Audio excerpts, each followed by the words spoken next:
Welcome to the Flynn Brothers podcast. I'm John. And I'm Jimmy. Today's big idea. The NFL is the best thing on TV. We discuss the ups and downs of the NFL over the last 2 decades and why we're bigger fans now more than ever. Later, we break down the countless reasons why the NFL is a great TV product, from the shiny jerseys to the occasional glimpses of Travis Kelce's girlfriend. Fiancée. Finally, we question if there's anything more American than watching football. Yeah, it's all coming up. But first, here's the Solons. Uh-huh. Oh, yeah. Uh-huh. Oh, yeah. Uh-huh. Oh, yeah. Uh-huh. Oh, yeah. Uh-huh. Oh, yeah. Uh-huh. Oh, yeah.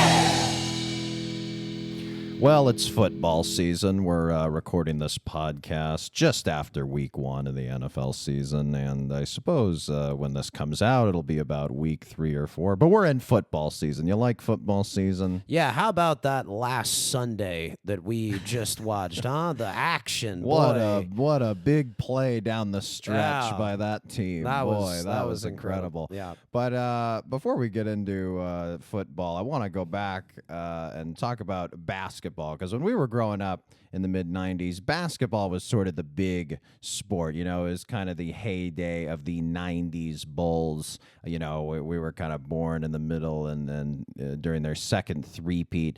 And really, when we came into the world, Michael Jordan and basketball really dominated sports, didn't they? Oh, absolutely. Michael Jordan is still arguably the biggest star that America has ever had. Yeah. And even though I don't even really can't necessarily recall watching him play for the Bulls, you know, I would have been at the oldest 4 years old during his final season. There was just this mythos. He towered over the culture in a way to where the only way that we really knew about football, it was sort of this other side thing that our neighbor loved watching because he was a huge fan of the Steelers. Yes, and when we were growing up, you know, he was a big gambler, so he would, you know, have all the lines circled in the newspaper, and he would talk to his bookie and, you know, make all the picks, and we'd be kids on the carpet playing with toys as he was rooting on the Steelers. Yeah, he had the newspaper folded into quarters, circles around the lines that he liked, smacking it against his thigh when a play would go, you know, This was wrong. before FanDuel and all No. these apps, you know. You This was when men were men, you know. when you had to work to fritter away your hard-earned money.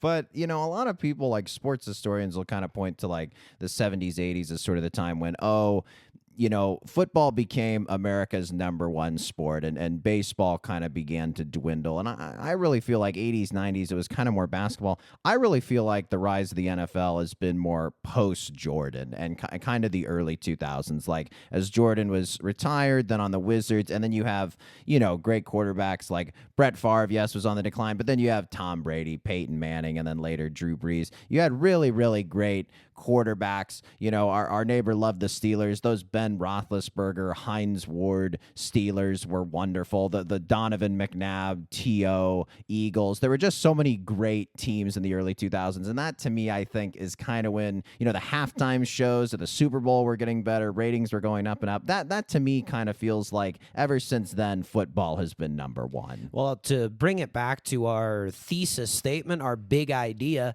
I think TV cameras started getting better too, and it really showcased not only the beauty of the field, but also just the grisly, intense nature of the action that isn't really noticeable in the sort of grainier footage of the, you know, 70s, 80s, and 90s. But then I feel like football kind of hit this wall in like the late 2000s, early 2010s. The biggest thing for me, I think, was kind of the off-the-field domestic violence issues that the league was facing. You know, there was the infamous video of Ray Rice, and all these instances, and it kind of seemed like Roger Goodell and the NFL were sort of sweeping these issues under the rug. It's like, hey, just focus on the football and don't really pay attention to this off the field stuff.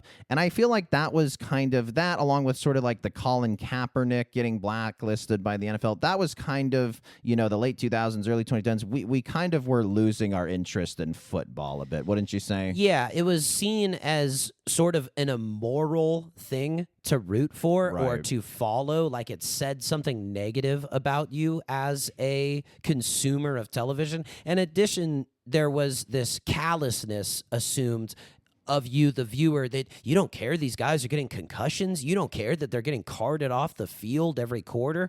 And That they're doing awful things off the field. yeah, so it was seen as this like just absolutely brutal, savage sport that was practiced by a lot of men who had questionable morals and, had arrests and didn't treat women kindly and, were violent towards them and didn't know how to contain their violence just to the field. Well, it brings up an interesting point, because I think the things that make you a great football player involve, aggression and recklessness, impulsivity, violence, and these are not things that make you necessarily a good person off the field. There are things that football can teach you, like sacrifice and teamwork and stuff like that, but there's so many things that you have to do as a football player mentally to prepare yourself to basically be a killer on the gridiron, and a lot of those things, I feel like it's maybe hard for some players to compartmentalize between having that mindset on the field and then dropping that mindset in your personal life. Absolutely. And I think you can be a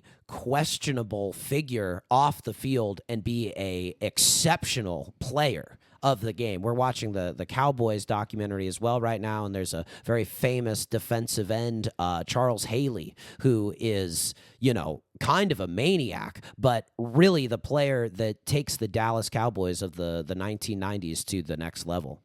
Do you think the NBA somewhat had this problem with the Warriors dynasty and Kevin Durant joining the team, where it was seen as a sort of talent imbalance in the league? We always knew the finals was going to be the Warriors, and then in the Eastern Conference, LeBron James and his ragtag crew of Cavaliers who was dragging to the finals, and we knew the Warriors likely would win. And for football, it was kind of this way with the Patriots dynasty, and there was stuff with like the videotaping scandals and Deflategate, where again that immorality that you're talking about was involved, but then also there was just kind of the competitive imbalance of, like all the great free agents want to go to this team. They got the best quarterback. They got the best coach.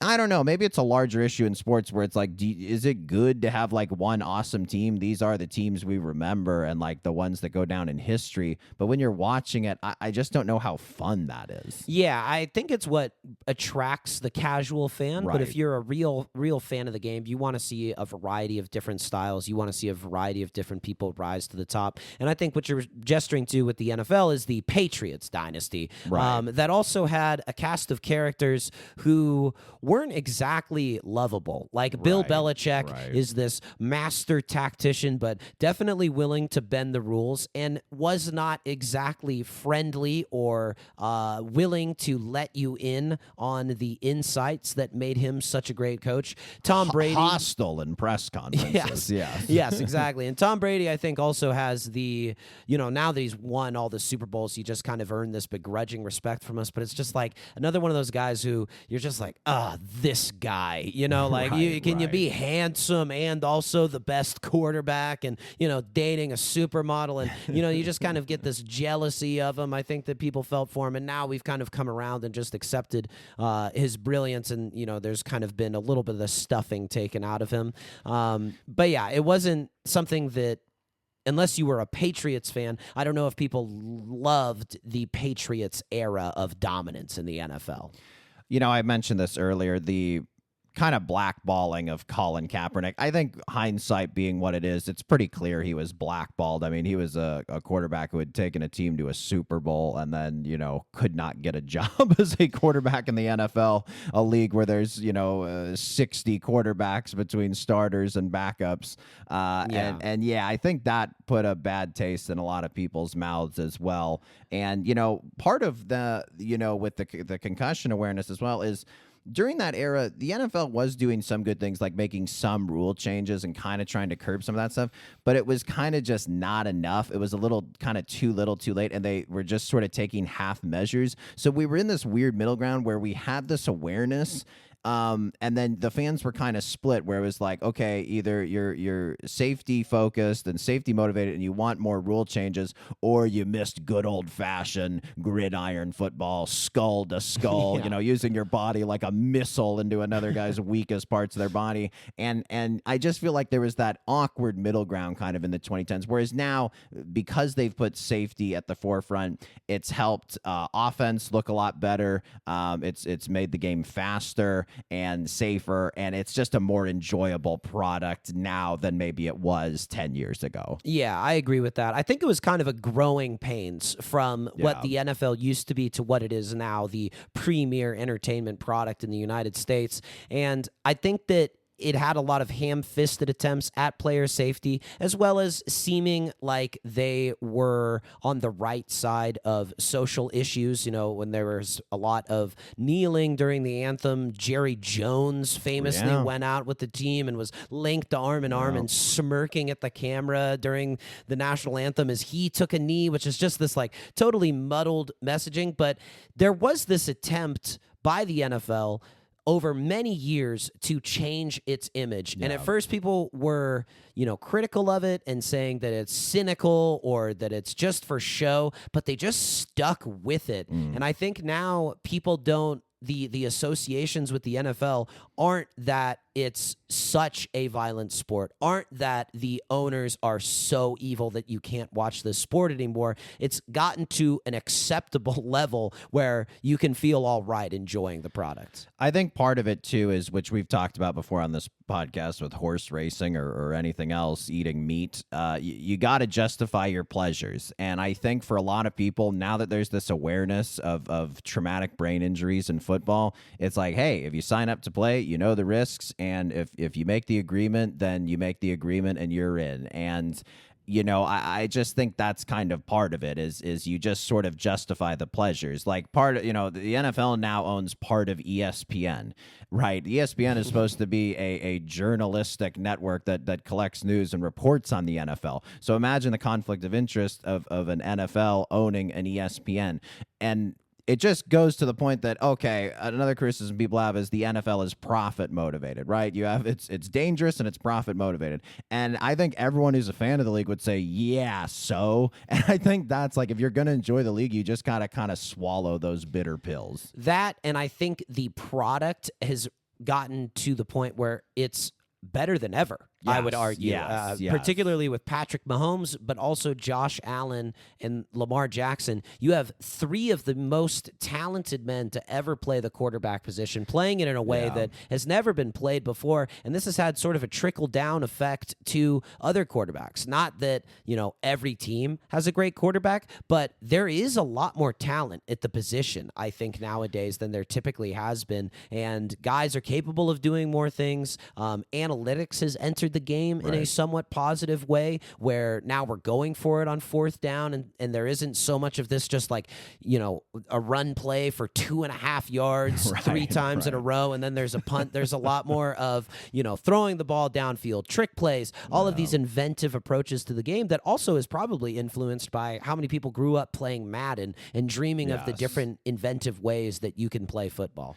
Yes, and NFL viewership just continues to grow. I would really say since COVID is kind of when we've gotten back into it with this rise, and really fun to watch dynamic players, as well as, us sort of accepting the moral ambiguity of the sport just because it's such a great product. You jotted down a couple of statistics in terms of viewership, recent viewership of the NFL. Yeah, at a time when, entertainment is fracturing into algorithmic spheres. Everybody's, watching this very narrowly tailored feed of content that is specific for them. The NFL is the only thing that brings people together.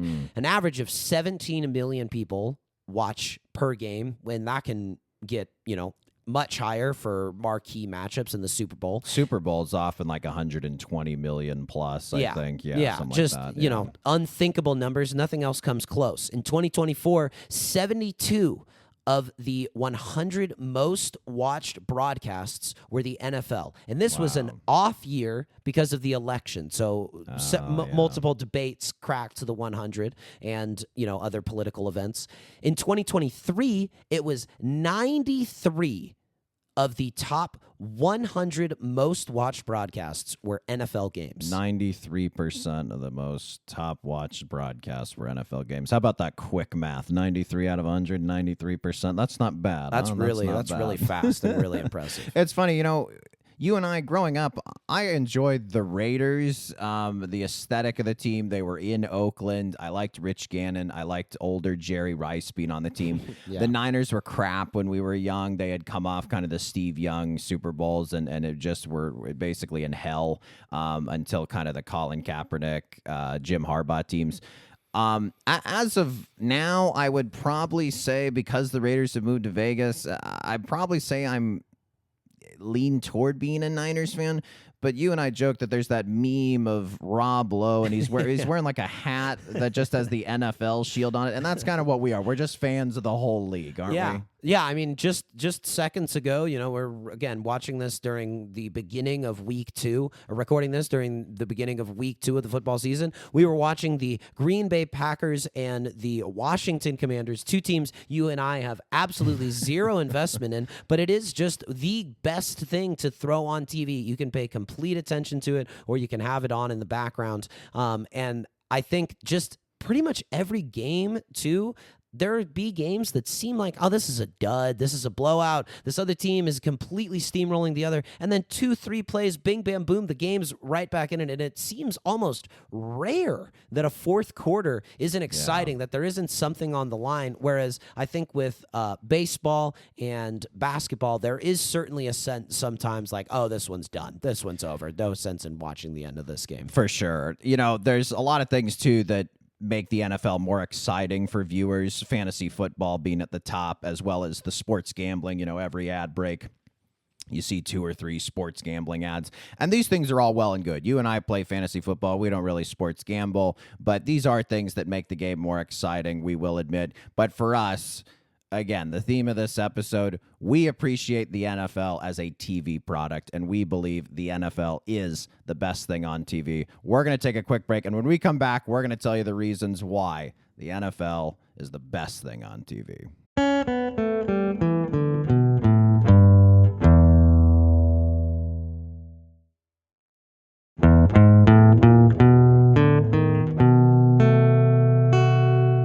All right, you jotted down some reasons. I jotted down some reasons. Let's discuss them. What makes the NFL a great TV product? This first one was you. Go for it. They are gladiators. This is something that people have enjoyed watching since the ancient Roman Empire. This is war play. These are men in armor moving a payload down the field. You equated it to stratego. Yes. We were talking off mic recently, and yes, I found that the NFL, it is, the team, it's 11 members on each team, and you move in this sort of amorphous blob. Like, I feel like the coordinators who sit up in the booth and get to watch the game from this kind of bird's eye point of view, that's kind of the best way to do it, is you see, right, this many working as one to, as you say, move the payload to where it needs to go. It's reverse capture the flag. It's plant the flag almost, and you really can view it as strategy and war, and when you view it in sort of that sense, and just like manipulating body position and manipulating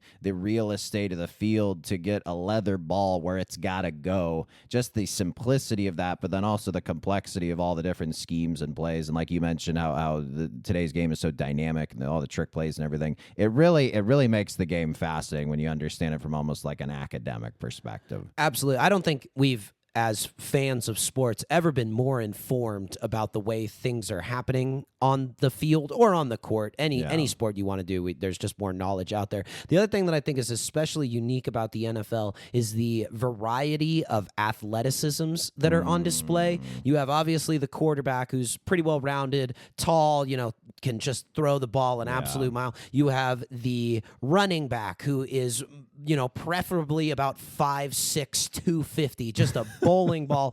5'6", huh? Yeah, they're not tall. They're taller than 5'6". Are they taller than 5'6"? They're definitely taller than 5'6". I feel like some of them 5'6" is like 5'6". an average lady. Well, we'll maybe do a little research. Well, how about on Googling Derrick Henry? Yeah. Give Derrick Henry. Well, Derrick Henry's the biggest guy, as a running back. You're arguing to a brick wall to air. Well, Derrick okay, I'm Henry's not 6'3". talking about Derrick Henry. Look, that's Saquon Barkley. Google Saquon Barkley. Anyway, while he's doing that, you also have the massive offensive linemen who are, pushing 3 bills. Some of them are over that, and they're able to run 40s. Will, how tall is Saquon Barkley? Yeah. Dang it. All right, You fine. don't know football. I was a little too short. All right, fine. I was, exaggerating for comedic effect. Sure. That was what was happening. You have the wide receivers, obviously, who can run and jump out of the stadium. There's just so many different styles of human being out there on the field, all of them working together, all of them deploying their specific style of athleticism. I wasn't really listening through all the flop sweat. Did you mention the huge linemen? Yes. Okay, Yes, good. flop sweat. 300 pounds, run like gazelles. Okay, just wanted to make sure. You mentioned the athleticism. I mentioned kind of the academic perspective.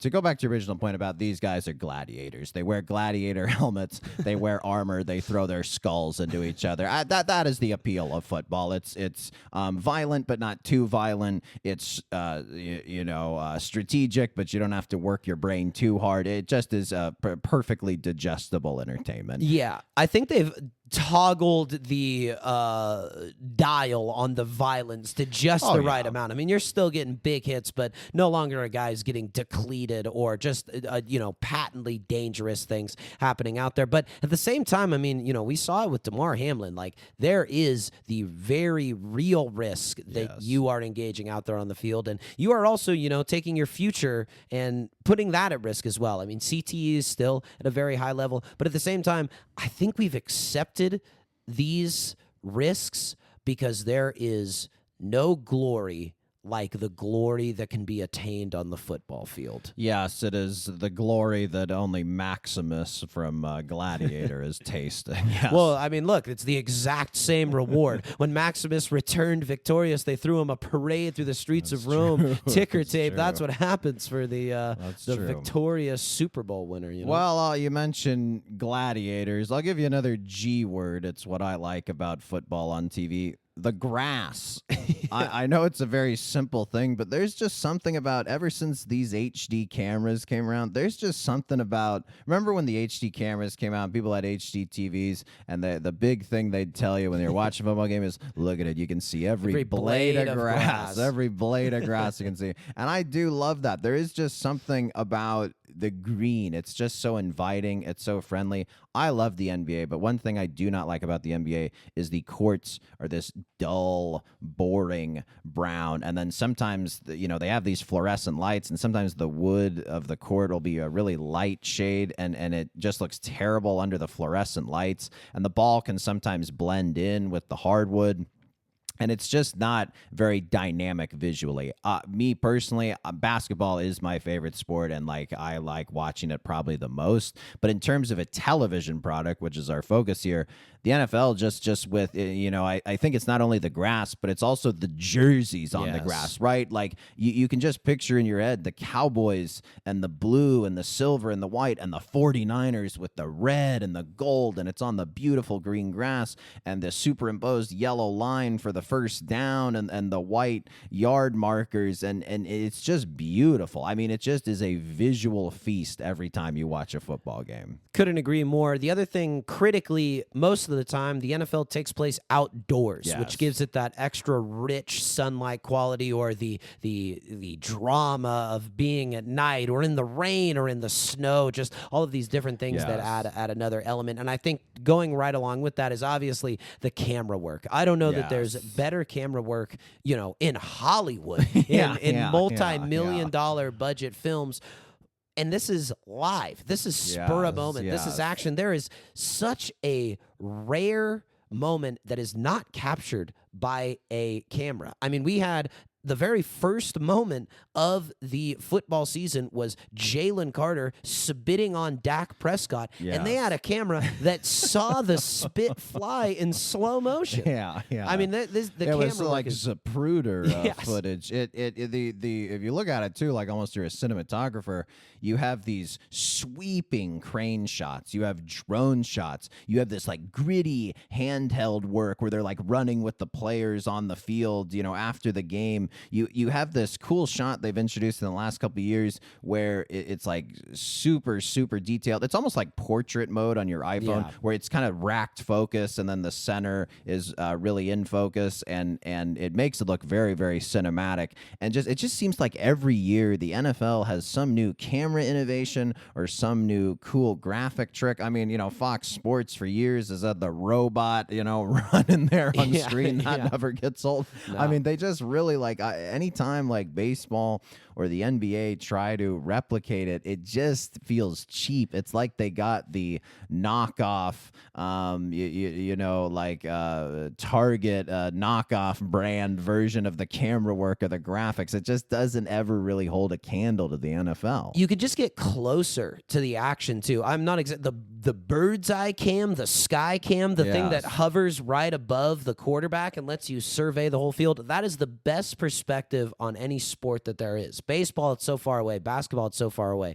Football, you're right there. And I think there's, in addition to the camera work, there is a pageantry that goes along with the production of these shows. The biggest example of this is Sunday Night Football on NBC. Waiting all day for Sunday night. Carrie Underwood. I mean, every year it's a new concert, a new arena they fill with people to shoot it, and she sings the different team names each week. You think they're AI in that, or is Carrie in the studio singing that every week? Yeah. Carrie's doing it. She's a total professional. Because they change the schedule sometimes. I'm wondering, does she record them week by week? Is it all at the beginning of the year? I think she does all 30 teams and they plug it in. I think it's, like the video game recording where you're just you're capturing Give all us of your some different options. Carrie, yeah. I mean, they're adding new members to the band. They got cellos. They got cellos in the band this year. Yes. Hey, now here's something we have debated before, and I'll invite our listeners to submit their feelings and responses to our business email, flynnbrospod@gmail.com. But in the lyrics, she sings, "Been waiting all day for Sunday night." Now, I have always been of the belief that the lyrics should go, "Been waiting all week for Sunday night," because it makes it seem like you've been waiting even longer. It makes it seem like it's really all been building to this.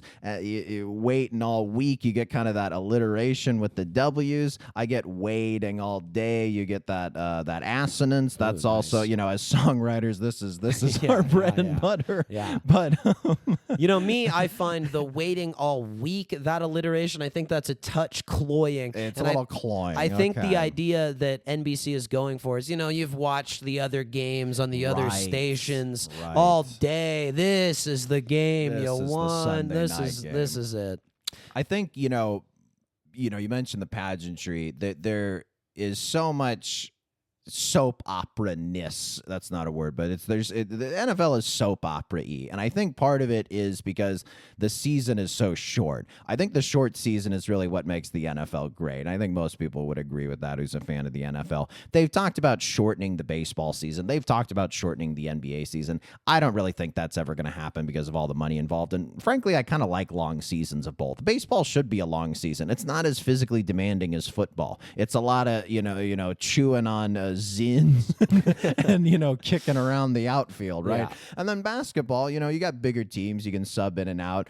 You play a few times a week. I find them to probably be the best athletes, but I like the long season with basketball. It's a grind. It makes the championship earn. With football, because it's so physically demanding, they have added the 17th game in the past few years, but I do love the length of the season. I wouldn't want football for too much there because you have to dedicate your whole Sunday, right? They expect you to. You got to do Monday night. You got to do Thursday night. They got games on Friday night. They got games on Saturday. Tuesday and Wednesday, they're coming for you next, right? Yeah. Like the NFL owns so much of it. So when it is football season, you're totally dialed in. You're totally watching a lot of it. It's consuming a lot of your time. You wouldn't want it any longer than it already is, but it makes the stakes so high every game. Yeah, it's fall. It brings the world, the nation together, and I think too that to your point that this one loss can be devastating, Right. whereas an NBA team can lose 5 games in a row and still make the playoffs. If you Right, lose 5 right. games in a row in the NFL, you're cooked. You're you got dead. the hot It's- seat is on. To your point about them being gladiators and warriors, each game is like a battle or like a Yes. war. And it's like you can't win a war if you lose 5 battles in a row, right? Like you got to win at least every other battle, and then you got to go for a run where you're winning a few in a row, don't you? And there's so many plays too that will define a game, and the game defines the season. And all of these plays just carry so much weight with them, and that's why it's so important to be tuning in. And I think too, going along with that, with the one-off nature of all of these games, it makes the action utterly unpredictable, akin to March Madness, where Right. there's just like everything's on the line, all the stakes are high, and you just never know which way it's going to shake out. As I was saying earlier, there are games that seem like they're over, and 3 minutes pass and it's neck and neck. Yeah, I think a lot of that is due to player involvement and stuff like that. But I think it also involves the referees, right? The refs will occasionally meddle in these NFL games, and I'm curious your thoughts on this because the league, I feel like every year they introduce a new camera technique, a new graphic. I feel like every game I learn a new rule in the NFL. Do you feel like the league enjoys the fact that their rule book is kind of arcane and kind of confusing? I mean, it's like a labyrinth sometimes when they're trying to explain these rules to the fans over the microphone. Do you like how kind of convoluted the rules can be and interpretable the rules can be at times? Yes, they lead to so much debate when you're just sitting on the couch. Is that a catch? Oh, was that too much of a hit? Was that a late hit? Oh, is he out of bounds? There's all of these different Yes, little yes. nitty-gritty things that you can pick at, which is just part of the cornucopia of entertainment. There's obviously the insane athleticism on display, but then there's also the soap opera element. Oh, this coach and this tight end, they don't get along. Or, oh, Micah Parsons, he's coming back to Dallas after they sent him away and wouldn't give him the contract. There's so many different layers. There's the emotional, there's the physical, there's the technical. It's just a total feast, and you're also steered through it by who I would say are the best play-by-play and color commentators in sports. Yes, we jotted some down. Joe Buck and Troy Aikman, Burkhardt, Tom Brady, Mike Tirico, Chris Collinsworth. I think Tirico, Collinsworth, and Buck and Aikman especially, like those two pairings are better. They're the top two across sports. Like I absolutely love in the MLB. I love Mike Breen. We love Kevin Harlan. Like these are great In the play-by-play. NBA, the NBA. What did I say? MLB. Oh, sorry. And well, I guess technically Harlan does MLB, but I digress. Listen, I'm just trying to make sure we're staying accurate That's here. right. Sorry, there's a lot of acronyms we're going over. In the NBA, we love Mike Breen and we love Kevin Harlan. We don't always love who they're partnered with, though. They are great play-by-play guys, as good as Joe Buck or as good as Mike Tirico. But the pairings in the NFL, I mean, for goodness sake, like Amazon Prime still has Al Michaels. Al Michaels is 80-something years old, and he's still great. The hair's still chestnut brown. I mean, his voice sounds like it's 1991. He sounds great. That's right. And you also get Kevin Harlan also calls the game. So, if that's you're true. a big Harlan That's guy, true. he's still in the mix. And I think, too, it's interesting. There's always such a debate surrounding is this a good color commentator? Oh, is Tony Romo, is he over the hill now? Should we elevate right. J.J. Watt? Is Tom Brady ever going to loosen up and really let us in the mind? There's, again, a million different things that you can discuss about a NFL broadcast. And at the same time, too, you could just have it on in the background and not really pay attention to it. Yeah, football really lends itself to hanging out. It's to your point about it's fall, summer's over, we're settling back into our routines, and it gives people an opportunity to still hang out. Come on over on Sunday. I'm getting a pizza. I'm getting wings. You don't have to be over right at 10 o'clock when the game starts, or right at 5:20 when the game starts. Come whenever. It's a 3.5-hour game. Stay for as little or as long as you want. Bring whoever you want. And we talked about how gambling and fantasy football really elevate the football experience.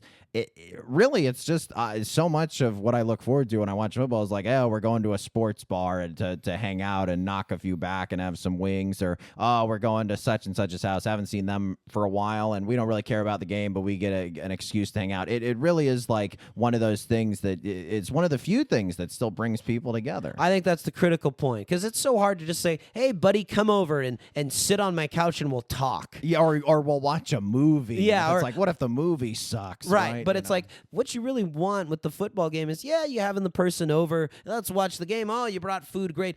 Basically what you're inviting them over is, let's sit around, eat, and talk. I mean, sure, the game will be on in case there's any lull, or we need something to talk about or something like that, but it is just the perfect excuse to bring people together. And then additionally, you get the other element of the game is that because it's become so popular, and the foremost pop star in all of America has become a fan, there's all of these celebrities that come to you get your fame as well in the whole package. I have grown to really enjoy seeing Taylor Swift in the stands. It's become a thing with every Chiefs game where I turn it on a little early just to see, oh, is she there? Oh, what is she wearing? And it's like, I know it drives some crazy people nuts. I don't know why. Of all the things going on in our world, you would get upset at the fact that Taylor Swift's at her fiance's, not boyfriend, fiance's football game.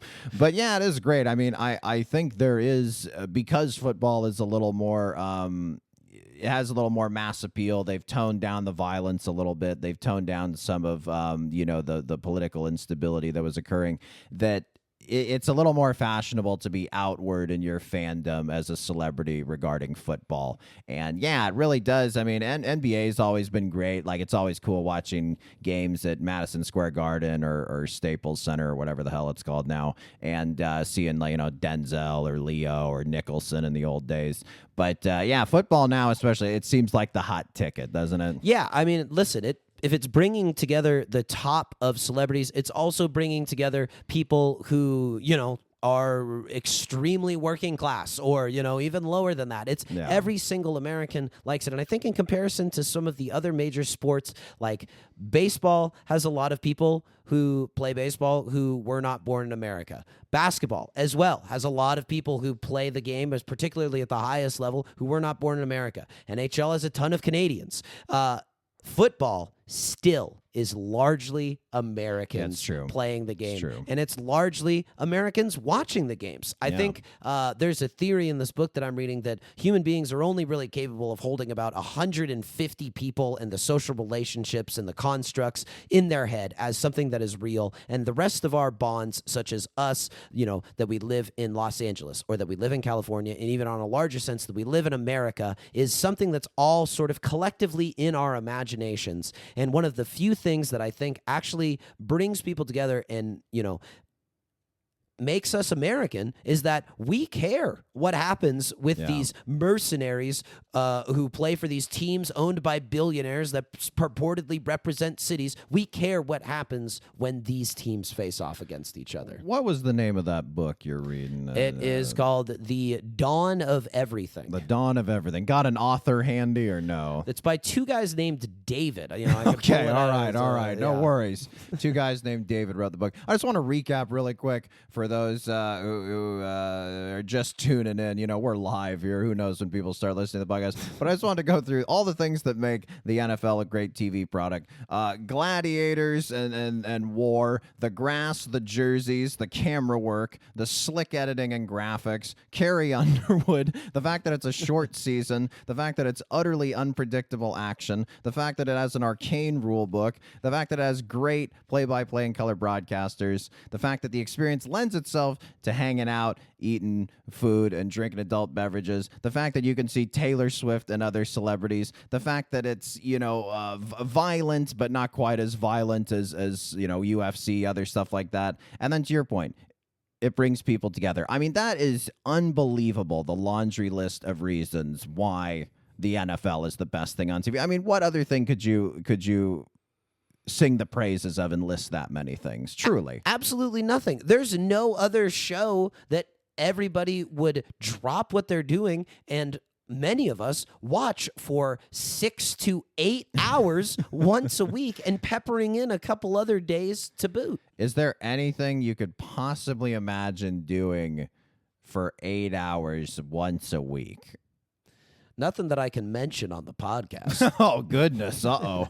Uh-oh. A little hot under the collar here hearing you say that. I mean, there's things you could do occasionally, like go to a county fair, go to a theme park. Sure. But you wouldn't go to go on an all-day hike. You're not going to Six Flags every weekend. Oh, you'd be a psycho. The other thing, too, it's easy. Yes, it is easy to watch football. It's on network television.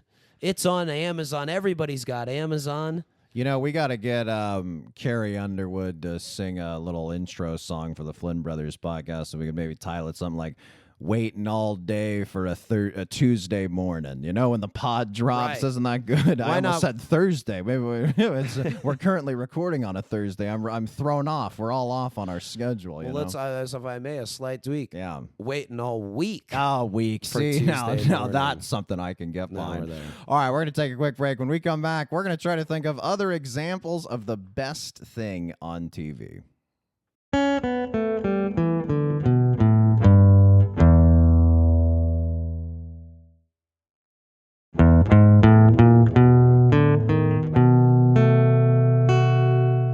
All right, we jotted down some other examples of things throughout history that could have been considered the best thing on TV. There were a lot from kind of the 20th century. You've seen these lists like, you know, on websites or in the old days, TV guides, stuff like that.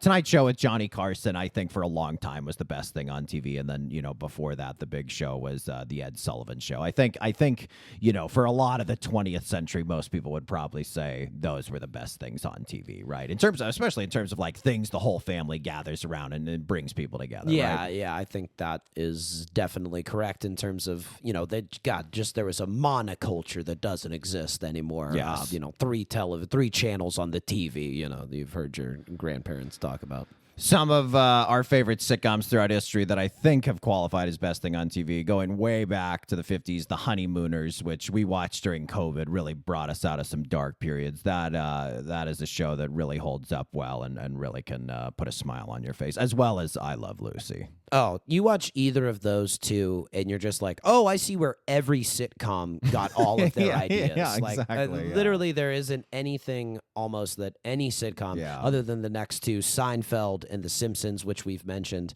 they, you know, innovate in some ways, but Homer Simpson is pretty much just Jackie Gleason's character from The Honeymooners. All the scheming, all the scheming, you know, that is in Seinfeld, that all comes from like Honeymooners and a lot of those. And are, I yeah, Love and I Love Lucy. Lucy. She's always scheming. Yes, and all great shows. I think all, you know, especially in the 90s, Simpsons and Seinfeld, all these shows at their time were kind of considered the best thing on TV.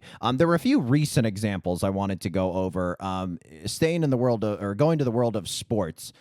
In 2019, I think Kawhi Leonard during the spring and summer of 2019 was the best thing on TV during his playoff and finals run with the Toronto Raptors. There were just so many incredible game-winning shots, heroic efforts, incredible defensive plays. He really, for a guy who in the media is so boring and is so detached, he was just so unbelievable to watch for like 3 months. Absolutely. If only Toronto had found a way to funnel him millions of dollars through a slush fund.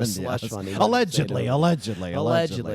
Maybe not that allegedly. I gotta give a shout out to when we were kids and, you know, really getting into comedy. I think we were actually a little older, maybe more like high school. But starting around 2009, kind of the early 2010s, NBC's Thursday night comedy lineup from 8 to 10 p.m. It was Community, Parks and Recreation, The Office, and 30 Rock. That was just 2 hours of unbelievably great comedy. But then, during that era, you could have flipped over to FX at 10 p.m. and you could have watched It's Always Sunny in Philadelphia and then The League.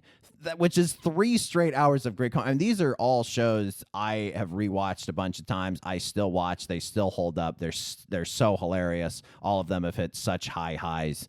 And it's just incredible to think of the lack of great sitcoms that are on the air now.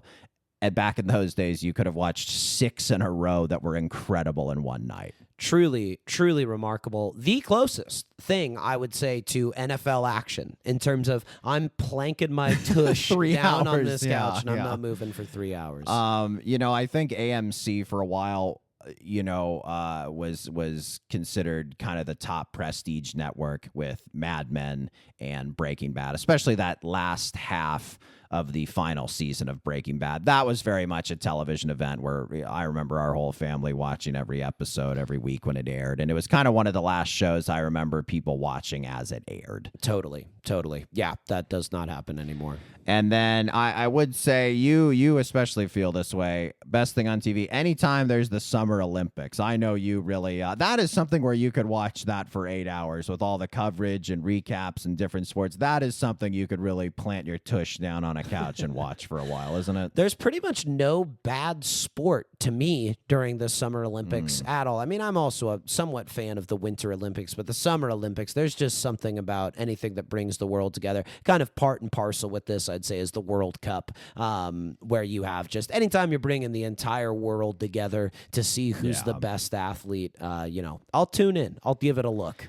The only thing I could think of currently that would sort of hold a candle to the NFL as the best thing on TV would probably be one of these dating shows like Love Island. You could go a few years back and say The Bachelor, Bachelorette, although I feel like Bachelor and Bachelorette have kind of gotten less popular because they have these evolved versions of these shows like The Golden Bachelor, which I actually really enjoy. I like The Golden Bachelor. I'm happy to watch those when my fiance wants to watch them. I'm like, absolutely. I know most of America doesn't like to watch old people fall in love and make out, but it's kind of endearing because these people are on these dating shows, which usually are vapid, but then it's like, well, these people have lived real lives and their kids have grown and they've experienced tragedy and divorce and heartbreak, and they're just real people as opposed to these birthed by Instagram morons. These are like real, actual salt of the earth people who just happen to be on this really contrived dating show. So I do kind of like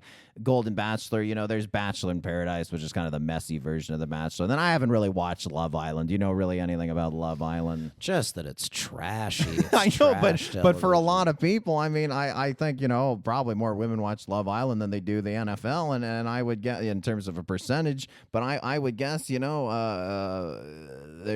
things that men like about the NFL, women conversely like about Love Island, these other shows, right? Oh, yeah, of course. Listen, it's, not something that I've ever paid much attention to, but boy, it does capture attention. It's one thing that just occurred to me, I think you'll agree, diners, drive-ins, and dives. Oh, yeah. So I don't know that most of America would agree. Well, I guess a lot of America would agree.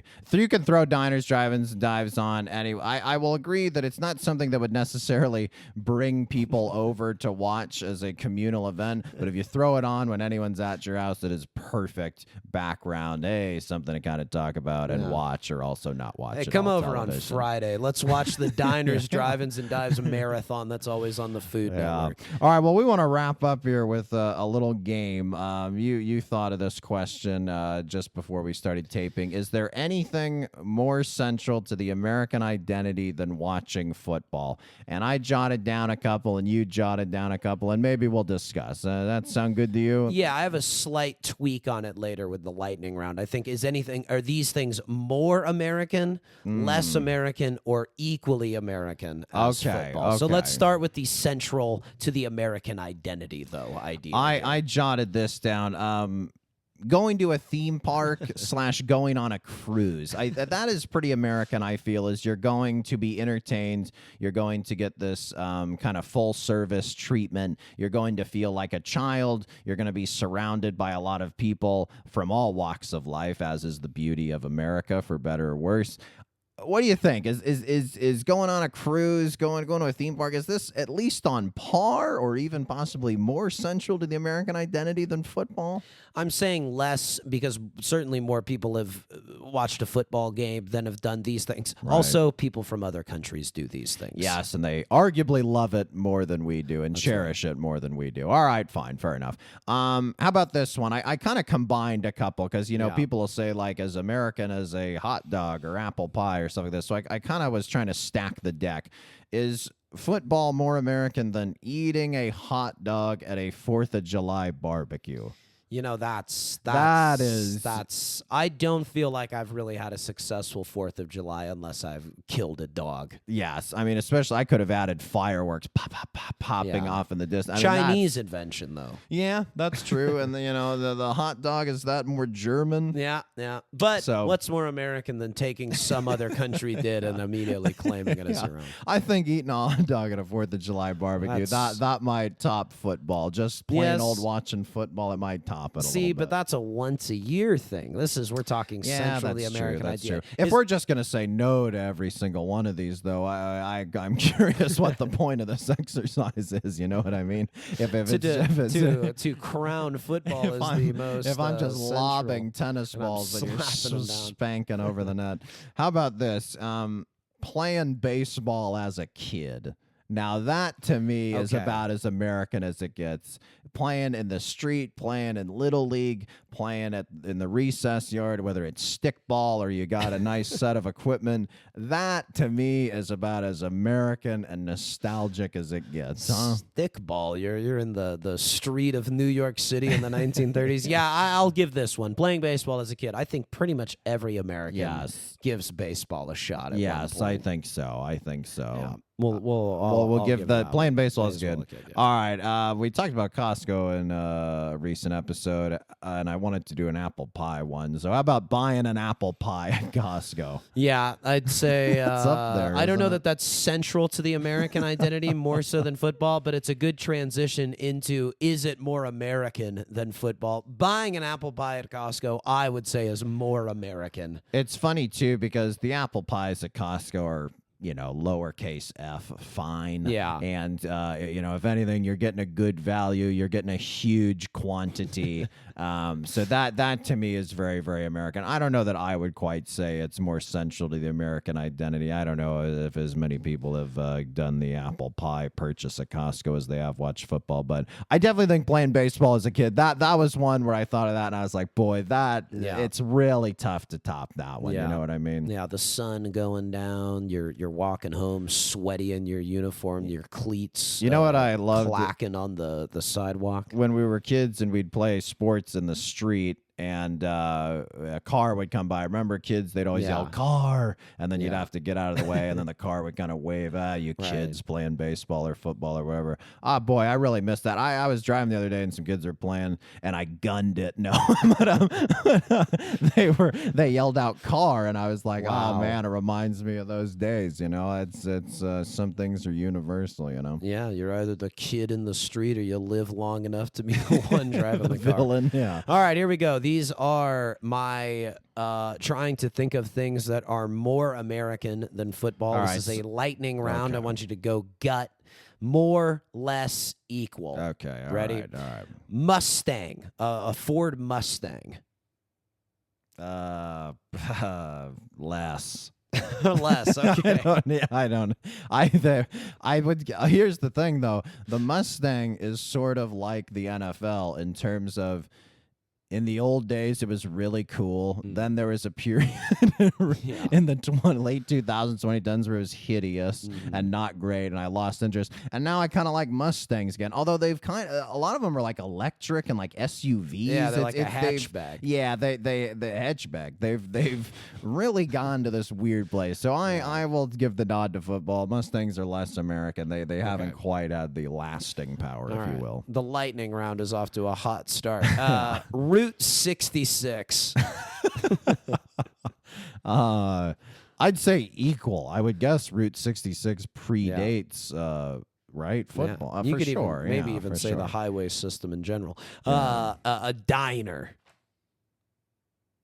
More. Yeah, I think so. Diner is, oh man, maybe it's because I'm hungry, but you know, That's boy, that's as man, American going as to it a gets. diner if they had a football game on, boy, that'd be something. You know, the diner, they typically don't have the TV though. Do yeah, they they don't often. Maybe one in the corner at the Yes. at the counter. They'll belt out a little music from a jukebox Right. once in a while. But you go to a diner to hear the clatter of silverware and the conversation, and you know that's More coffee. Yeah, more coffee. All right, this one's maybe a little controversial. We could just skip it if you want.